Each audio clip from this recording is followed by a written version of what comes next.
In tonight's Technology Insider, flexible electronics. For the past few months, the Defense Department has been cozying up to Silicon Valley.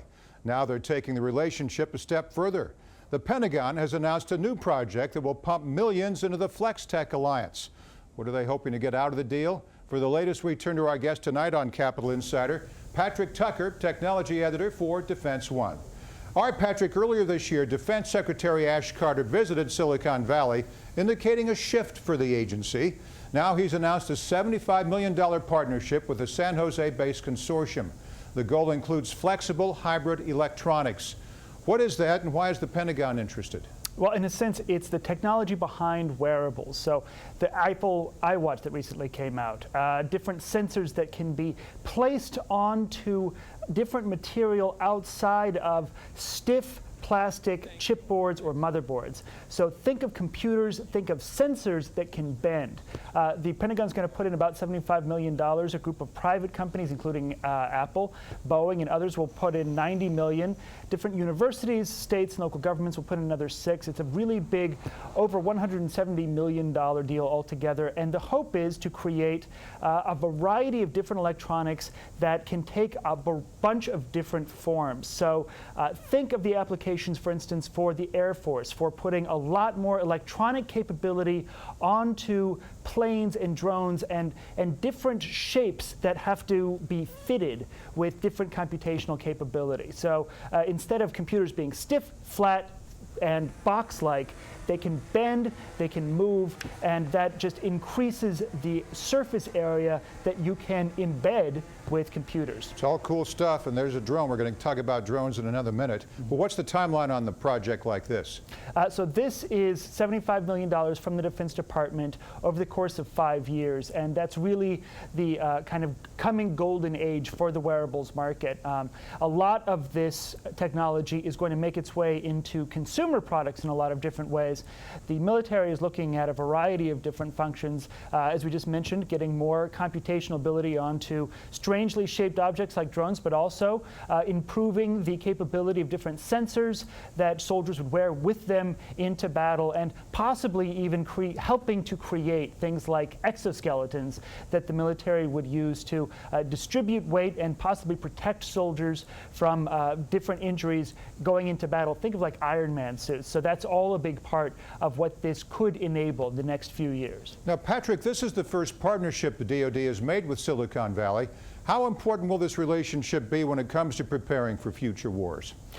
Well, the DoD has this understanding that the innovation, the real push of technology innovation lies outside of Washington, D.C. now. You've got enormous companies with huge market capital, and they're going all over the world in order to sell products to just about everybody, and this is where innovation is really happening. So one of Defense Secretary Ash Carter's real focuses during his tenure as secretary is to harness that innovation and not rely so much on within DoD to really push the technology spectrum forward. It's something that a lot of people in this town are very worried about, the innovation gap, as it were. So being able to tap into Silicon Valley, the consumer and commercial innovation community is really key for the Defense Department over the next few years. All right, let's talk more about drones. In August, Democratic Senator Chuck Schumer proposed an amendment that would require drone manufacturers to build in geofences.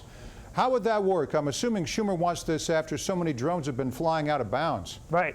A lot of drones have been flying out of bounds, getting in the way of emergency workers. And his airports in New York. And airports in New York, that's right. Now, there are laws that say that you can't fly your consumer drone within a certain parameter near an airport, and yet, at the same time, the number of pilot sightings of consumer drones have almost quadrupled since last year, and there were a lot last year, too. So what this bill proposes to do is mandate that drone manufacturers install software on their systems called geofencing, and it's a geofence. What it does is, if your drone is getting too close to a no-fly zone, the software on the machine basically turns it around and keeps it out of that restricted space. Now, the problem with that is this software, it already exists on a couple of models, the very popular DJI Phantom, which is the same model that crashed into the White House lawn back in January, military, it's very hackable. It's a very hackable software solution. I was thinking the same thing. Yeah, so well, it's going to be good to keep a lot of consumers from accidentally flying their drone into restricted airspace, close to places of national security importance. It's not going to stop somebody that's really intent on doing that, that's intent on causing mayhem, and that's a big blind spot. It's hackable, and therefore you could hack into it yourself to disable the fence. You could. This is one of the things that a bunch of different researchers have found. You can use GPS spoofing technology to convince the drone that it actually is somewhere else. You can download a database of the different geofenced coordinates, and you can just manually change them. You can convince your drone that's about to fly into restricted airspace that in fact it's flying over an open field, confuse it, and that represents a big security vulnerability. Real quick before we go, Patrick, UAV use, as we know, has been growing, but the FAA is still trying to come up with the regulation plan. What's the answer here? There's no simple one answer. You need on-the-ground systems like acoustic radar. You need geofencing to keep consumers that are simply confused about where to fly their drone, keep them operating safely.